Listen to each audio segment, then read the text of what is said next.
पुष्पा 2 की शुरुआत होती है आईपीएस भंवर सिंह शेखावत से। पुष्पा की बेइज्जती करवाने के बाद शेखावत अपने घर चला जाता है और सोचने लगता है कि पुष्पा से बदला कैसे लिया जाए। और दूसरी तरफ पुष्पा अपनी शादी में पहुंच जाता है। वहां पर सभी लोग उसको बिना कपड़े के देखकर हैरान हो जाते हैं। पुष्पा की शादी शुरू हो जाती है। जैसे ही पुष्पा और श्रीवल्ली फेरे लेने के लिए उठते हैं, तभी वहां पर पुष्पा का बड़ा भाई शादी रोकने के लिए आ जाता है। पुष्पा का भाई सभी के बीच में पुष्पा की बेइज्जती करने लगता है। पुष्पा उसे मारने के लिए जाता है, तभी पुष्पा की माँ उसे रोक लेती है। पर पुष्पा का बड़ा भाई पुष्पा की माँ को बुरा भला कहने लगता है। तब पुष्पा उसे मारने के लिए जाता है। पुष्पा अपने भाई को खूब मारता है और अपने भाई से वो चेन भी छीन लेता है जो उसने उससे बचपन में छीनी थी। थोड़ी देर में वहां पर पुष्पा की भतीजी आकर उसे रोक देती है। पुष्पा का बड़ा भाई अधमरा हो जाता है। अब सभी लोग पुष्पा के भाई को हॉस्पिटल ले जाते हैं और यहाँ पर पुष्पा की शादी दोबारा से शुरू हो जाती है और अब शादी पूरी भी हो जाती है। अगले दिन हमें दिखाया जाता है कि शेखावत अपने घर में बैठा है और सोच रहा है कि पुष्पा से अपनी बेइज्जती का बदला कैसे लिया जाए। दूसरी तरफ हमें जोली रेड्डी को दिखाया जाता है कि धीरे धीरे करके वो भी ठीक हो रहा है। और दूसरी तरफ मंगल सीनू का गला उसकी पत्नी ने काट दिया था।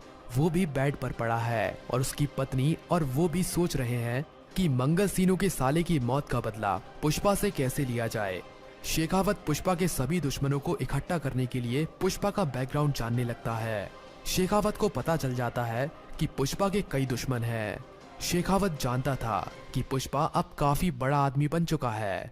वो अब अकेला पुष्पा का कुछ नहीं बिगाड़ सकता, क्योंकि पुष्पा के सर पर अब एमएलए का हाथ है।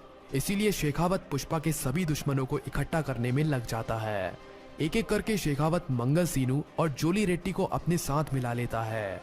मंगल सीनू और जोली रेड्डी भी अब बिल्कुल ठीक हो चुके हैं।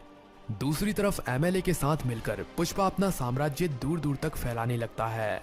पुष्पा अब चंदन की लकड़ियों की सप्लाई विदेशों में और भारत के कई बड़े बड़े शहरों में भी करने लगता है। अब चंदन की लकड़ियों की सप्लाई भारत में बेंगलुरु, मुंबई, कोलकाता जैसे कई बड़े बड़े शहरों में होने लगी है और चंदन की सप्लाई जापान और श्रीलंका में भी होने लगी है। पुष्पा का बिजनेस फैलाने में जोली रेड्डी के बड़े भाई जक्का रेड्डी का काफी बड़ा हाथ है। जक्का रेड्डी अभी तक पुष्पा के साथ इसीलिए है क्योंकि पुष्पा ने उसकी जान बचाई थी, पर आने वाले समय में जक्का रेड्डी भी पुष्पा से बदला लेगा, क्योंकि पुष्पा ने ही उसके भाई जोली रेड्डी को मारा था और जोली रेड्डी को अधमरा कर दिया था।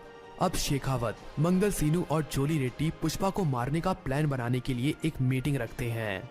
अगले दिन मंगल सीनू और जोली रेड्डी उस मीटिंग में पहुंच जाते हैं। शेखावत इन्हें कहता है कि हमें सिर्फ पुष्पा को मारना नहीं है, पहले पुष्पा को तड़पाना है और एक एक करके उसके सभी चाहने वाले उससे छीनने हैं। तब हमें आखिरी में जाकर पुष्पा को मारना है। शेखावत की इस बात से मंगल सीनू और जोली रेड्डी सहमत होते हैं। तभी मंगल सीनू कहता है कि पुष्पा बहुत चालाक और ताकतवर आदमी है और अब तो उसके सर पर एमएलए का हाथ भी है, इसीलिए पुष्पा तक पहुंच पाना काफी ज्यादा मुश्किल हो गया है। पर शेखावत कहता है कि अगर तुम दोनों मेरा साथ दो तो हम तीनों मिलकर पुष्पा को कुत्ते की मौत मारेंगे, पर हमें पुष्पा को मारने के लिए एक जबरदस्त प्लान तैयार करना पड़ेगा। शेखावत कहता है कि प्लान सोचने के बाद मैं तुम्हें फोन करूंगा और हम इसके बाद एक मीटिंग और करेंगे जिसमें हम पुष्पा को मारने के लिए हमारे प्लान के ऊपर बातचीत करेंगे। और यहीं पर मीटिंग खत्म हो जाती है। अब हमें पुष्पा और श्रीवल्ली को दिखाया जाता है। पुष्पा अपने ही घर पर सिंडिकेट की मीटिंग कर रहा होता है। तभी श्रीवल्ली काफी खुश थी और पुष्पा के पास आती है और पुष्पा के गले लग जाती है और पुष्पा को बताती है कि वो माँ बनने वाली है।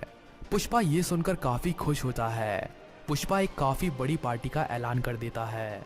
सभी लोग उस पार्टी की तैयारियों में लग जाते हैं, क्योंकि इस पार्टी में काफी बड़े बड़े लोग आने वाले थे। कई मंत्री, एमएलए और दिल्ली, बेंगलुरु, मुंबई से कई बड़े बड़े लोग पुष्पा की इस पार्टी में आने वाले थे। और इसी पार्टी में चेन्नई से मुर्गन भी आने वाला था और मुर्गन पुष्पा को एक काफी बड़ा ऑर्डर भी देने वाला था। शेखावत को ये बात पता चल जाती है कि पुष्पा अपने घर में काफी बड़ी पार्टी करने वाला है। शेखावत प्लान बनाता है कि वो इस पार्टी में पुष्पा के ऊपर हमला करेगा और उसे मारेगा। इस प्लान को बताने के लिए शेखावत मंगल सीनू और जोली रेड्डी को फोन करता है। शेखावत इन दोनों को अपना प्लान बताता है। मंगल सीनू कहता है कि पार्टी में काफी बड़े बड़े लोग आने वाले हैं, इसीलिए पार्टी में काफी ज्यादा सिक्योरिटी होगी। बिना कार्ड के अंदर घुसना नामुमकिन होगा। पर शेखावत कहता है कि मेरा दिमाग एक पुलिस वाले का दिमाग है, तुम बस अपने आदमियों को तैयार रखना, मैं खुद उनके साथ पार्टी में अंदर जाऊंगा और पुष्पा के चाहने वाले हर एक को और पुष्पा को भी मैं ही मारूंगा। मंगल सीनू अपने आदमियों को हथियार देकर तैयार करता है। कुछ ही दिनों के बाद पार्टी की तारीख आ जाती है। पुष्पा की ये पार्टी काफी धूमधाम से होने वाली थी। काफी